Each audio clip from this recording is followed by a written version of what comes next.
an easy path. In their original form, the Pure Land teachings were easy to practice.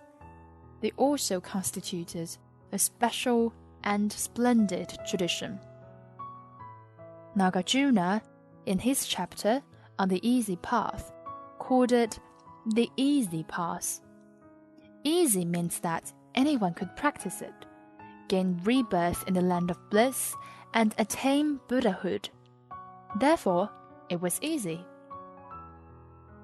The original Pure Land practice was easy because recitation of Namo Amitabha Buddha, I take refuge in Amitabha Buddha, alone was enough to gain the practitioner rebirth in the Land of Bliss.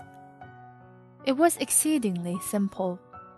There was no need to recite other scriptures or mantras, or to undertake practices of the other schools.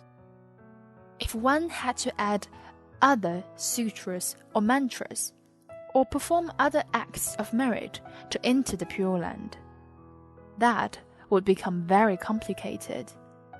It would not be easy or simple at all. Namo Amitabha Buddha consists of only 6 characters. Because of its simplicity, it can be readily practiced by people of all capabilities, superior, intermediate, and inferior. It can be performed by monastics and householders alike. As the saying goes, Buddha recitation accommodates practitioners of all ability and aptitude. If 10,000 practice it, 10,000 will be reborn in the Pure Land. At the same time, reciters can in this very life be certain of rebirth in the Pure Land. And rebirth leads to the speedy attainment of Buddhahood. So, what is simple produces a transcendent outcome. If something were easy but ultimate achievement took more than a lifetime, or if Buddhahood required a long time after entry into the Pure Land, it would not be so transcendent or splendid. Analogy of the ship. Master Nagarjuna described the Pure Land school as simple, easy to practice, relaxing and reassuring. He used the analogy of traveling by ship. On board a ship, it does not matter if we are healthy or ill, or whether we can move about easily or not. So long as we stay on the vessel, we can travel from one shore to the other in a relaxed, easygoing manner. The analogy implies that whether we can extricate ourselves from the cycle of rebirth does not depend on our own efforts. As ordinary beings, all we have is the ability to create karma, not to end rebirth or achieve Buddhahood. That is why Nagarjuna said that apart from Pure Land practice, all other schools tread the difficult path. The difficult path. To illustrate the difficulty involved, Master Nagarjuna used another analogy, traveling by land. If we wish to journey somewhere far away, it would be easy if we could go by ship or plane. It would be hard indeed if we had to go on foot.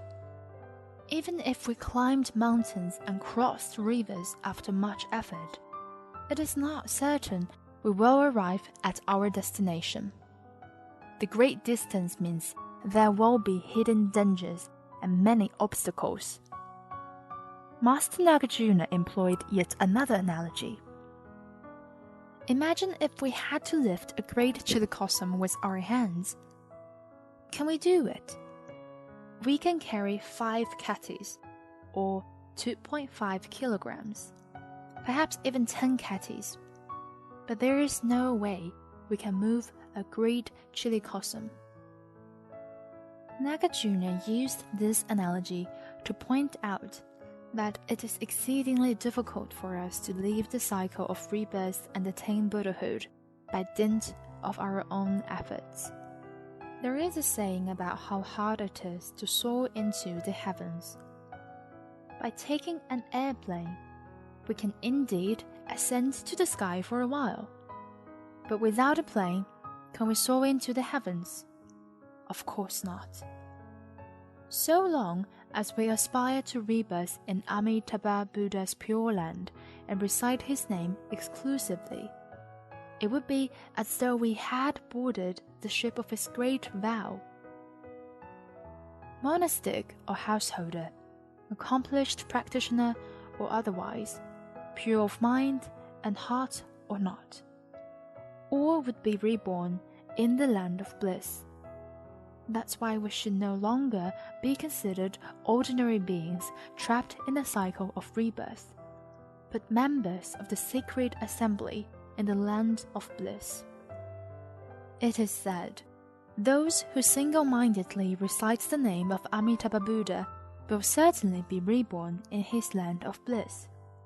Such is the cause, such is the effect. Mixed practice. The Pure Land practice of the Song and Ming dynasties also centered on recitation of Amitabha Buddha's name and aimed at rebirth in the Land of Bliss. However, it added various conditions and required the practitioner to perform many meritorious acts as supplementary provisions. If we are able to accomplish such merit, well and fine. But what if we cannot? What then? There are genuine deeds of merit as well as inauthentic ones. As a matter of fact, the meritorious actions we undertake are infused with greed, anger, and ignorance. They are contaminated, flawed, and ultimately false. Does such merit constitute sufficient grounds for our rebirth in the Pure Land? At the same time, the Pure Land thinking of the Song and Ming stresses that we must achieve a certain level of proficiency in our practice. The practitioner needs to attain an initial state of meditative concentration, or he is required to eliminate delusions of views and thoughts and arrive at a state of phenomenal single-mindedness. She may also have to eradicate the merit delusions to achieve noumenal single-mindedness. Such accomplishments would ensure a high rebirth status. This interpretation is completely at loggerheads with that espoused by the Shandao tradition. Thank you. Namo Amitabha Buddha.